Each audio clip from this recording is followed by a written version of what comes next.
할렐루야. 비가 오는 궂은 날씨 가운데서도 주님의 은혜를 사모하며 나오신 여러분들에게 우리 하나님의 성령의 단비가 우리의 심령 가운데 임하여 우리 가물어 메마른 땅에 단비를 내리시듯 성령의 단비를 부어 새 생명 주옵소서. 하나님의 새 생명의 은혜가 오늘 예배 드리시는 모든 성도들의 심령 가운데 나타나게 되시기를 주님 이름으로 축원합니다. 우리는 지금 계속해서 수요일에 한국교회사에 대한 말씀을 나누고 있습니다. 우리 이 벌어진 땅, 사망과 흑암에 그늘에 앉은 무속과 우상으로 가득했던 이 한반도 땅에 어떻게 생명의 복음이 전래가 되어 저와 여러분이 우리 예수님을 믿게 되었는가, 그 이제 은혜의 발자취에 대한 말씀을 나누고 있습니다. 오늘은 특별히 10번째 시간으로 조선 교회의 부흥에 대한 말씀인데, 그 중에 첫 번째 우리 조선 교회의 부흥의 모태가 되었던 원산 대부흥에 대한 말씀을 나누겠습니다. 원산 대부흥의 주역이 되었던 선교사님의 이름이 있습니다. 여러분 혹시 어떤 선교사님인지 아세요? 일단 우리가 원산이라는 지역은 이북, 북한이기 때문에 우리가 잘 모르실 수 있는데 바로 이분입니다. 로버트 하디 선교사님입니다. 우리 한번 이름 따라 한번 해볼까요? 로버트 하디.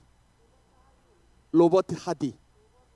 이름들을 기억을 해주시는 것이 좋습니다. 왜냐하면 이 선교사님의 이름이 너무나도 의미가 있는 것은 저분이 이제 평양 대부흥이라고 하는 이제 1907년도에 나타나는 대부흥인데, 그 부흥에 바로 이제 4년 전에 1903년에 원산이라는 지역에서 대부흥의 역사가 나타나는데, 그 이제 평양 대부흥의 도화선의 역할을 하신 분이 바로 이 로버트 하디 선교사님이기 때문에 그렇습니다. 1865년에 출생하셔서 1949년에 소천하신 이제 선교사님인데, 한국명 이름이 있습니다. 뭘까요? 하리영 선교사님으로 불렀어요. 그러니까 우리 다음 시간에는 또 이제 평양 대부흥에 대해서 말씀 나눌 텐데, 그 또 주역의 선교사님의 마포 삼열 선교사님인데 세뮤얼 마펫이거든요. 근데 이제 한국으로 마포 삼열, 친근하게.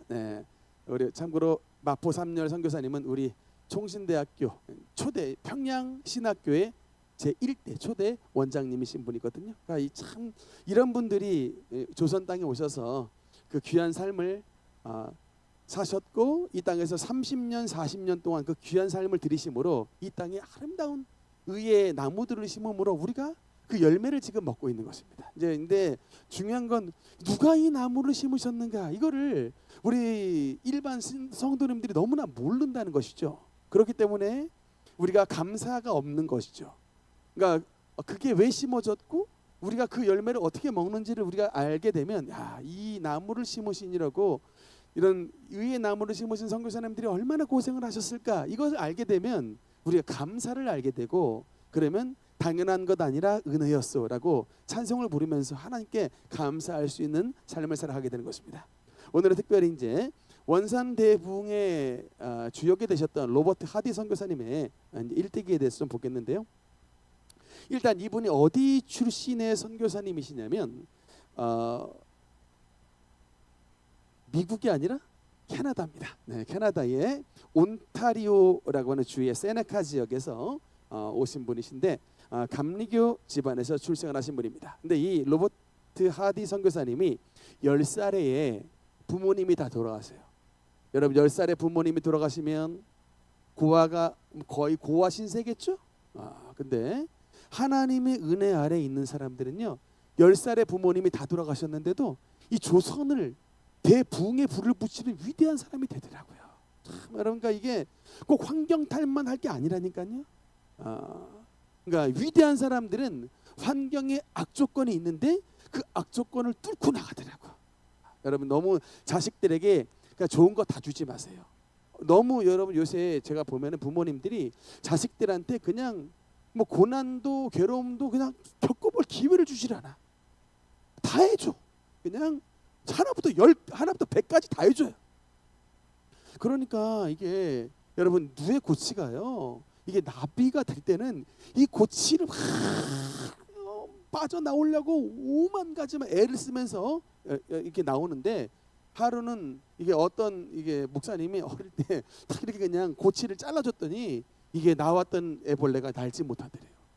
왜냐면 이게 막 아둥바둥 하면서 고체 속에 있는 기름이 탁 발라져 가지고 이게 촥 펴져 가지고 날아가는데, 이런 어릴 때 그냥 이 고난을 헤쳐나갈 수 있는 기회를 부모님들이 다 제거해버리고 그냥 꽃길만 깔아주니까 이런 연단을 통한 이 강성한 사람들이 나오지가 않더라는 거예요.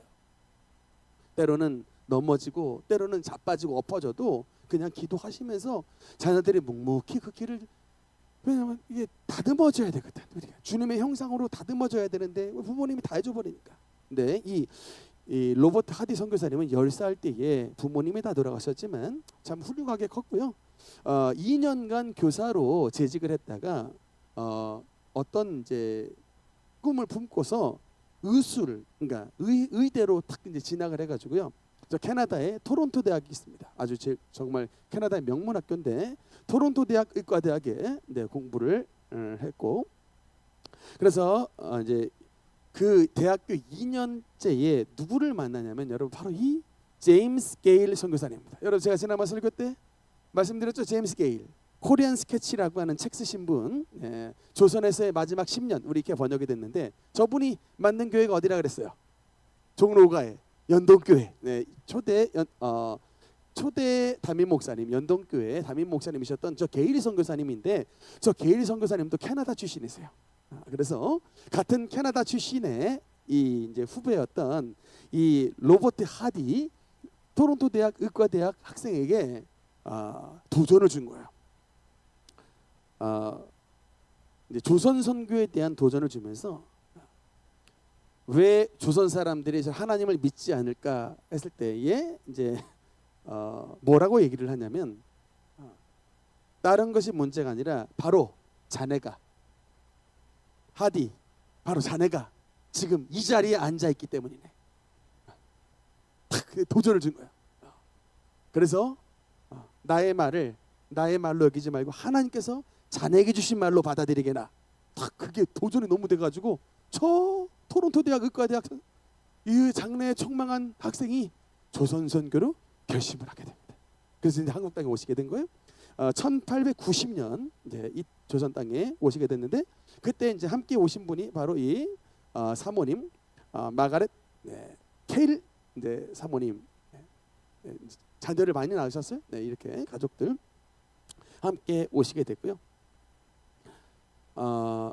또 다른 유명한 캐나다 출신의 선교사님이 있습니다.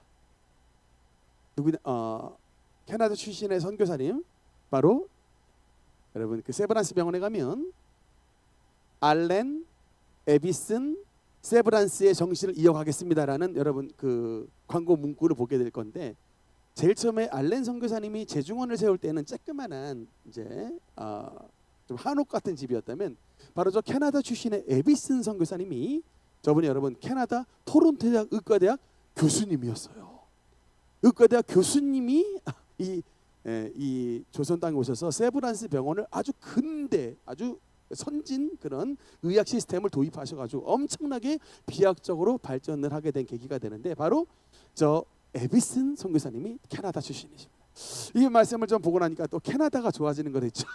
그 동안에는 이제 아마 미국만 우리 한국을 많이 도와준 것으로 생각했는데, 그게 아니라 오늘 하디 선교사님, 게일 선교사님, 저 에비슨 선교사님이 다 캐나다 출신의 선교사님이었다. 우리가 참 빚을 졌죠. 많은 빚을 지고 있다. 저분들 다 그냥 가만 냅둬도 잘 먹고 잘 사실 분들인데, 이 조선 땅에 오셔가지고 그냥 삶을 묻어주신 분입니다. 썩어진 미랄의 삶을 사신 분인데, 어쨌든 이 캐나다 출신의 하디 선교사님이 이제 이 땅에 오셔서 귀한 선교 사역을 감당해 주셨는데, 저분이 1890년도에 우리 조선 땅에 오셨는데, 저분은 입국을 할 때 제물포항으로 들어오지 않고 저 부산항으로 들어오셨습니다. 그래서 제일 처음에는 부산과 서울을 오가면서 이제 저분도 이제 의사 출신이기 때문에 일단 제일 처음에 왔을 때 어디에 가셨냐? 재중원에 의사 이제 페이닥터로 들어가셨는데, 금방 그만두시고 본인 이제 사역을 의사로서 또 복음을 전하면서 동시에 사역을 하셨는데, 진료소와 치약소를 운영을 하면서 복음을 전하셨다고 합니다. 그런데 이제 저분이 주로 사역을 하셨던 장소가 바로 저 원산입니다. 좀 확대해 주실래요? 원산 지역. 저는 저 원산에 이게 어린 시절부터 원산이란 단어와 좀 이렇게 친근했는데 뭐냐면 원산 폭격이죠. 원산 폭격. 태권도 하면서 원산 폭격이라길래 맨날 머리 박았어요. 이렇게 관장님이 원산 폭격 그러면 그냥 뒷짐지고 땅에다 머리 박아야 되는데 그게 어릴 때 무슨 단어인지는 모르고 무조건 했는데 알고 보니까 이제 6.25 전쟁 때 저 원산 지역에 이제 인민군과 우리 유엔군 싸울 때 저 원산 지역에 어마어마하게 이제 미사일을 쐈던 비행기 폭탄을 투하하고 쐈던 그게 원산 폭격의 자세였다고 하는데 어쨌든 저 지역에 1890년서부터 1892년도서부터 이 로버트 하디 선교사님께서 저 지역을 이제 선교를 하셨습니다. 처음에 이제 원산에 정착을 해서 그 선교를 하시는데 여러분 어땠겠습니까? 조선 사람들이 코는 막 이렇게 여러분 인물이 얼마나 잘생겼어요. 이 그 하디 선교사님 뭐 정말 인물도 잘생기고 그런데 이제 당시에 조선인의 눈에는 이제 막 상투 틀고요, 막 이제 이런 조선 사람들이 봤을 때는 저 서영희 선교사님은 막 코도 이렇게 높고 눈도 파란색이고 완전히 그냥 외계인인 거예요. 그래서 당시에 또 여러분 조선 제가 책을 보니까 어떤 조선의 그 어떤 속설이 있었냐면 저 서양 선교사들이 꼬마 아이를 잡아먹는다라고 하는 그런 속설이 있어가지고 이 꼬마 아이들이 그냥 선교사님을 보면 그냥 돌 던지는 거예요. 이게 양귀자 물러가라. 이게 양귀자 서양 귀신 양귀자 물러가라 그래야지 맨날 돌 던지고 자기 옷 벗어줘가지고 막 그냥 따뜻하게 해줄라 해도 막 침 뱉어버리고 하여튼 이런 선교하러 갔는데 갑자기 그 부족의 애들이 막 침 뱉고 막 돌 던지고 그러면 야 이게 쉽지 않을 것 같아요 마음이. 근데 그렇게 거의 한 8년 이상을 처음에 그래서 저 원산에 이 교회를 개척을 했는데 성도가 하나도 없었답니다. 8년간 성도가 하나도 없었대요. 그러니까 이게 맨날 돌 맞고 침뱉음 당하고 성도가 아무도 안 오고 막 이러니까 너무나 이제 좌절이 돼가지고 그럴 때마다 이제 부인 마가렛 이 사모님께서 이 하디 선교사님을 굉장히 많이 위로해주고 북돋아줬다고 하는데 이제 그러다가 이제 1902년도가 돼가지고 이제 하디 선교사님이 좌절과 무기력이 아주 이제 막 절정으로 올라갈 때였는데 그때가 뭐냐면 이제 선교 13년 차 13년간 선교를 했는데 이제 제대로 된 성도가 없는 것이죠. 그리고 원산 선교 10년 차 그렇게 됐는데 열매가 전혀 없는 상황 가운데서 이제 어떤 일이 일어났냐면 이제 1903년도 여름 휴가철인데 그 원산에 이제 그 여자 선교사님들 두 분하고 같이 기도를 했답니다. 화이트 선교사님과 맥컬리 선교사님과 이 여자 선교사님들과 같이 모여서 기도회 및 사경례를 가졌는데 그때 당시에 이제 자신의 모습을 회개를 했대요. 왜냐하면 당시에 이 하디 선교사님이 굉장히 좀 성격이 까다로우신 분이었대요. 그러니까 성격이 까다로운 사람은 좀 엄격하죠. 그러니까 교인의 이제 집을 침방을 했는데 교인 집에 막 불시에 방문을 하면은 술상을 놓고서 교인들이 이제 모임을 가지고 있는 것이죠. 그러니까 이제 막 이런 모습을 보고 또 교인들이 친교를 빙자해서 막 횡령과 사기 사건들이 막 발발을 하는데 이런 상황 가운데서 저 같은 사람은 좀 마음이 좀 이렇게 좀 연약한 편이니까 그러시면 안 됩니다라고 이렇게 그냥 타일러 버리는데 여러분 이게 미국 사람들은 굉장히 좀 칼 같은 면이 있어요. 서양 사람들, 유럽 사람들은 칼 같은 면이 있어가지고 어떻게 하냐면 강수를 둬버려요. 어떤 강수를 두냐면 세례 교인이면 이제 걸렸다, 술 먹다 걸렸다, 학습 교인으로 강등되고 그래도 말 안 들면 정말 교회에서 제명시켜 버리고 예배에 무기한 출석 금지. 막 이런 걸 선교사님이 진짜 요새 우리 장로교 헌법에도 여러분 6가지의 징계가 있어요. 뭐 권징, 권면, 출교 6가지가 있는데 우리는 솔직히 거의 그냥 헌법상의 기록만 돼 있을 뿐이지 교회 안에서 거의 징계가 없습니다. 그러니까 신천지 갔다 뭐 이 정도만 돼야 좀 뭐 징계지. 어찌하면 이단에 빠지지 않는 이상은 징계를 안 내리는데, 뭐 이게 조금만 술 먹다 걸려도 막 그냥 세례 교인을 그냥 막 학습 교인으로 강등시켜 버리고 무기한 예배 출석 금지 막 때려 버리니까 이제 성도들이 막 이제 더 마음이 막 아주 막 좁아들어 가지고 굉장히 교회가 부흥하기 어려웠다고 하는데, 이제 이런 상황 가운데서 성도는 안 모이지, 교회는 힘들지, 그런 상황 가운데 막 이제 한국 선교 13년 차, 원산 선교 10년 차에 거의 뭐 교인 몇 명 안 오고, 그나마 있는 성도도 막 제명시켜 버리고 막 학습 교인을 강등시켜 버리니까 이제 교회가 완전히 침체된 상황 가운데 내가 도대체 어떻게 하면 되겠느냐라고 하는데, 그런 상황 가운데서 이제 두 명의 여 선교사님과 함께 기도회를 가지고 있는 가운데 이제 선교사님들이 부탁을 했대요. 하디 선교사님이 말씀을 좀 준비해 주십시오. 이번에 우리 기도회에 선교사 말씀을 좀 준비해 달라고 하는데, 말씀을 보는데 순간적으로 자신의 죄가 깨달아지더래. 말씀을 보는데, 아니 이런 내가 무슨 자격이 있어가지고 무슨 자격이 있어서 내가 말씀을 증거하겠나? 난 말씀을 증거하고 싶지 않더랍니다.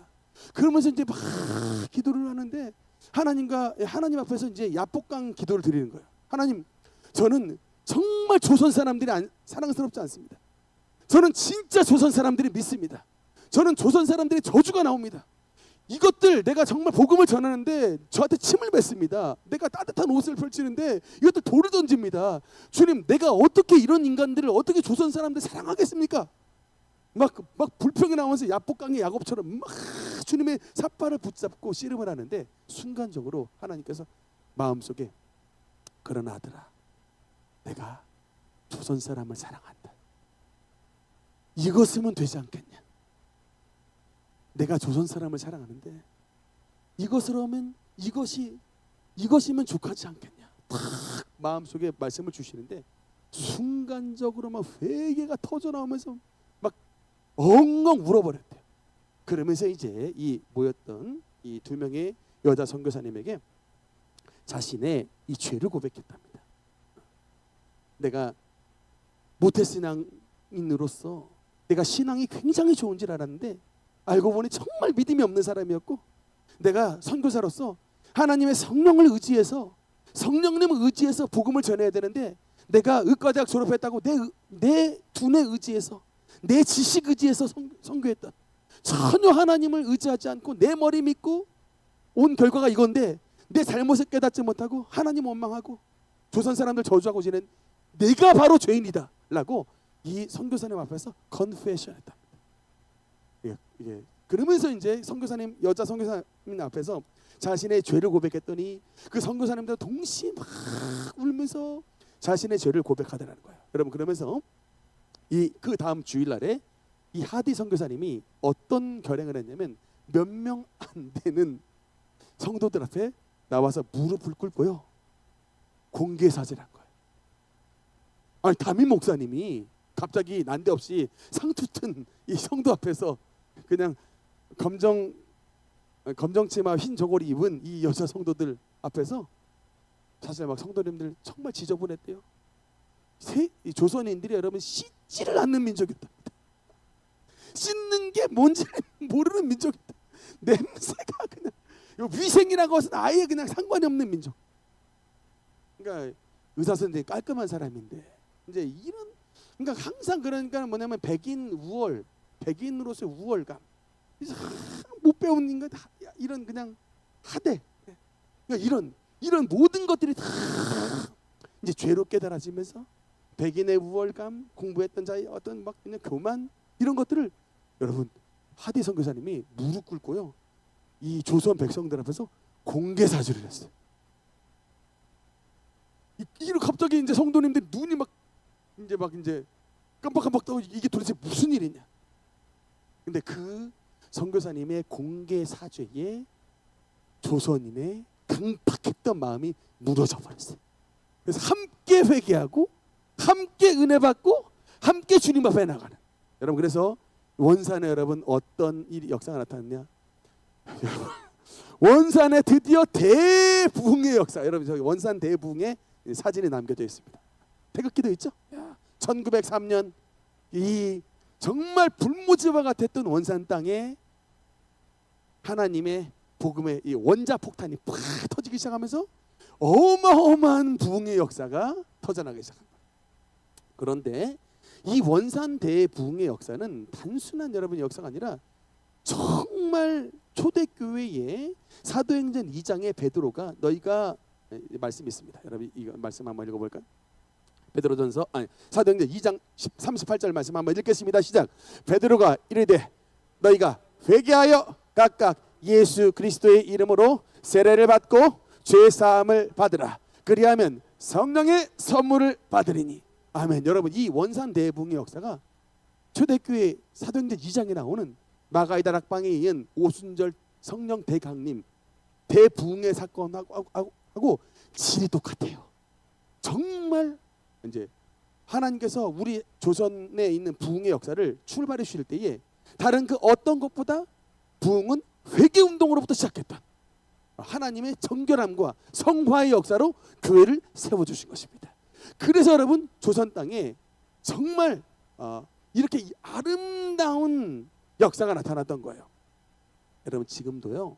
저기 아프리카는 가보면 땅만 파면요 석유 나오고요. 땅만 파면 어마어마한 광물들이 나와. 엄청난 천연자원들이 어마어마하게 많은 나라들이 아프리카예요. 그런데 여러분 아프리카 지금도 못 삽니다. 왜 그런 줄 아세요? 마음이 안 바뀌어서 그래요. 회개를 안 해서. 그러니까 돈 생기면 죄송합니다. 전부 다 뻘짓하는 거야. 다 부정축제하고요. 섭두고 온갖 더러운 죄악만 지는 거야. 돈 생기면 죄 지는 거야. 근데 여러분 이 조선 땅이 어떻게 이렇게 은혜의 땅으로 바뀌었냐면 이 원산 대부흥의 성령 역사가 회개 역사로 시작하여 물질이 생기고 이제 힘이 생기고 축복을 받으니까 그것을 통해서 하나님의 아름다운 나라들을 만들어가는 거예요. 그러니까 죄로 빠지지 않는 거예요. 술 엄청나게 먹었던 사람이 술 끊어요. 온갖 죄 졌던 사람들이 죄 끊어요. 막 첩질했던 사람들이 다 돌이키고 건전한 가정들이 세워지는 거예요. 그러니까 그런 기독교인들이 많이 성장하니까 교회가 세워지고 나라가 세워지고 축복받는 역사들이 나타나는 겁니다. 그래서 여러분 대한민국이 잘 된 거예요. 우리가 잘나서가 아니라 주님의 은혜가 우리 삶에 있는 죄를 몰아낸 겁니다. 조선 땅에 있는 죄와 악한 것들을 몰아내 주신 겁니다. 그래서 여러분 이 땅을 축복받은 거예요. 할렐루야. 그러니까 이 조선 땅을 사망과 흑암의 그늘에 앉은 이 땅을 하나님의 천국으로 바꿔놨는데 가장 중요한 원리가 회개 원리인데 이 회개의 씨앗을 바로 이 로버트 하디 선교사님이 원산 대부흥의 역사를 통해서 나타났던 것입니다. 당시에 이 원산 대부흥의 역사는 회개 운동이었고 우리가 이대로 살아서는 안 되겠다. 우리가 하나님의 사람인데 우리가 이대로 살지 말고 정말 하나님의 사람으로 살자라고 하는 영적인 대각성의 운동이었습니다. Great Awakening이에요. 미국 땅에 있었던 이 세 번에 걸친 대각성 운동이 있었는데 단순하게 사람만 늘어나는 것이 아니라 거룩하고 깨끗한 사람들이 어마어마하게 늘어나는 거예요. 단순하게 교회만 커진 것이 아니라 정말 회개해서 바르게 살아보겠다는 사람들이 어마어마하게 늘어난 거예요. 그러니까 미국이 잘 살게 된 거예요. 대각성 운동으로 말이에요. 여러분 이 조선 땅에도 이런 원산의 대부흥의 역사가 나타나니까 단순하게 교회가 커진 게 아니라 우리가 정말 하나님의 자녀로서 바르게 살아보자. 우리가 지난날에 있었던 이런 모든 악한 습성을 다 끊어버리고 정말 하나님의 아들로서 살아가보자. 이런 대각성 운동이 펼쳐지게 된. 그러니까 그 원산에서 대각성 운동이 펼쳐져서 이게 도화선이 돼서 평양으로 서울로 개경으로 황해도로 그 회개의 불씨가 퍼져지게 돼서 이후로 4년 있다가 1907년도에 평양 대부흥의 역사가 이제 펼쳐지게 되는 정말 이제 그 도화선의 역할을 바로 이 원산 대부흥에서 나타났던 것입니다. 이때 일화가 있습니다. 제가 전에 설교 말씀 이 수요예배 때 말씀드렸던 성경 번역하셨던 존 로스 선교사님 있었죠? 네, 그의 한글 선생 가운데 진천수라고 하는 선생이 있었나 봐요. 제가 이름을 검색했더니 잘 나오진 않는데 어쨌든 그 한글 어학 선생에 참여를 했던 사람이었던 것 같은데 이제 자신의 죄를 컨페스하는데 뭐라고 하냐면 나는 병든 아내를 미워했고 술을 마시며 방탕한 삶을 살았습니다.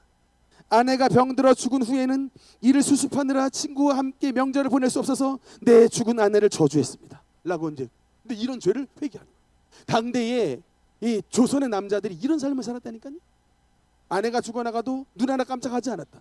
여러분 제가 가지고 있었던 이 1894년 여름이라고 하는 책이 있는데 세상에 여러분 그 1894년 여름이라는 책에 보면 당시에 지난번에 했던 보군여관의 최초 간호사가 있는데 얼마나 남편한테 학대를 받았는지 이 코 여기가 잘렸어요. 남자가 남편이 부인이 말 안 듣는다고 가위로요 여기 이걸 도려내버려요. 잘라버려요.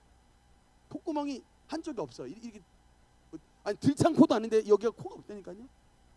이런 학대를 받았던 게 조선의 여인들이었어요. 근데 그런 것들을 해도 전혀 죄인지를 모르고 살아갔던 유교 전통 안에서 여자들은 단순하게 애 낳는 도구에 불과했던 거의 짐승 취급을 했던 그래 여러분 그래서 성경이 너무나 중요한 거예요. 왜냐하면 죄를 죄로 알려주는 거예요. 여러분 율법이 왜 중요하지 않습니까? 죄를 죄로 알아야 회개가 나오는 거예요. 근데 죄를 죄인데 죄인 줄 모르면 왜 회개라고 하는지 모르는 거예요. 그래서 여러분 율법이 너무나도 중요한 거예요. 그래야 율법 때문에 우리가 주님 앞으로 나가는 율법이 몽학 선생의 역할을 하는 것인데 이 죄를 죄인 줄로 몰았던 조선의 수많은 남자들이 이 로버트 하디 선교사님의 이 설교 말씀을 듣고 복음 전도를 듣고 조선에 있는 수많은 사람들이 회개를 하고 돌아왔다. 참 이런 귀중한 역사가 나타났습니다. 특히 이 로버트 하디 선교사님은요 어떤 역할을 또 하셨나 봤더니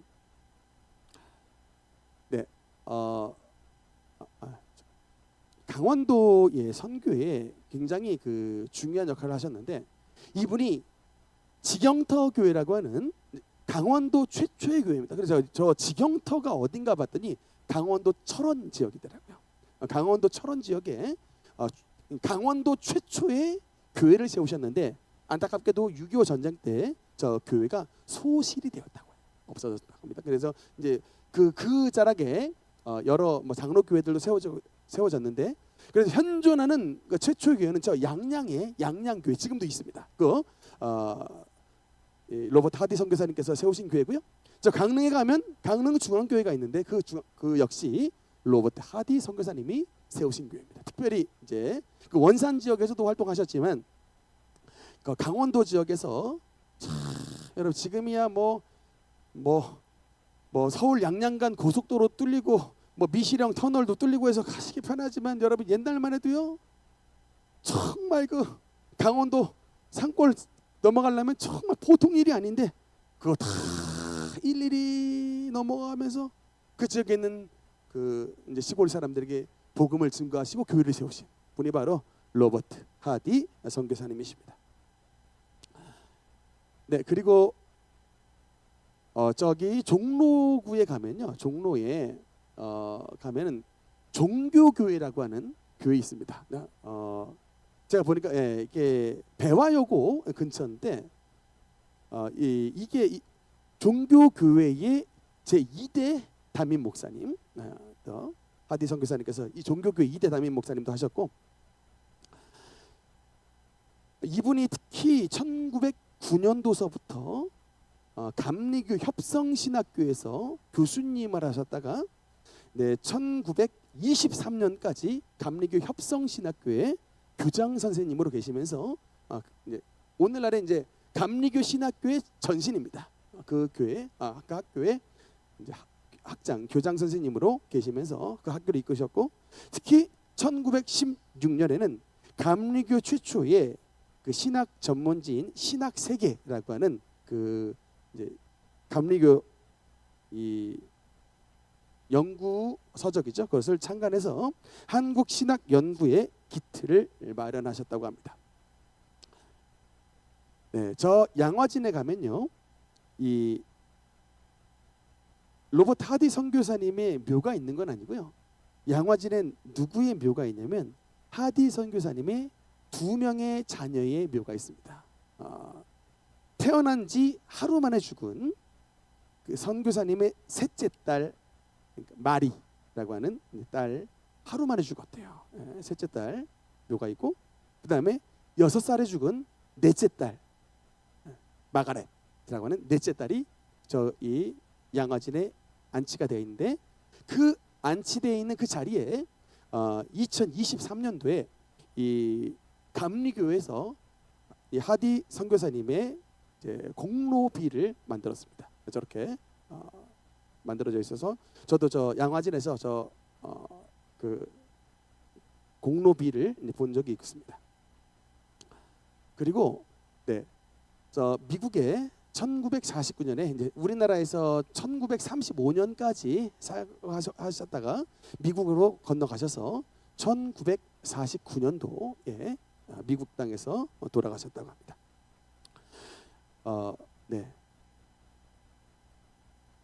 오늘 다시 한번 요절 말씀, 사도행전 2장 38절 말씀 같이 한번 읽겠습니다. 시작. 베드로가 이르되 너희가 회개하여 각각 예수 그리스도의 이름으로 세례를 받고. 아멘. 우리가 이제 돌아오는 주일날에 어떤 날이냐면, 이번 돌아오는 주일이 성령 강림 주일입니다. 성령 강림 주일인데, 참 안타깝게도 이게 많은 장로교 안에서 성령 강림 주일을 성령 강림 주일인지도 모르고 넘어가는 교회들이 굉장히 많습니다. 이게 좀 안타까운 일인데, 저희 우리 능력교회는 매번 성령 강림 주일 때마다 예배 형식을 집회 형식으로 바꿔서 아무쪼록 이제 회중에 계시는 우리 성도님들에게 하나님의 성령의 역사가 임하고, 하나님의 방언의 역사가 임하고, 하나님의 성령의 충만함을 받아서 우리 성도님들 하나님의 성령의 불을 받기에 이제 그런 사모하는 마음으로 집회를 인도를 합니다만, 여러분 이번 성령 강림 주일날에 특별히 우리가 원산 대부흥의 역사가 나타난 그 역사 속에서 우리 10년 가운데에 로버트 하디 선교사님에게 부어주신 그 회개의 영이 우리의 10년 가운데 부어져서 정말 우리가 교회가 부흥하고 발전하고 내가 잘 되는 것도 중요하지만, 무엇보다 우리 스스로가 정말 하나님의 아름다운 형상으로 비워질 수 있는 그런 아름다운 형상이 되기 위해 우리 속에 있는 모든 죄악의 불순물들이 빠지고 하나님의 아름다운 걸작품으로 정말 완성될 수 있는 그런 놀라운 축복이 이번 성령 강림 주일에 나타나도록 여러분의 10년 가운데에 회개와 변화의 역사가 충만하게 나타나게 되시기를 주님 이름으로 축원합니다. 기도하시겠습니다.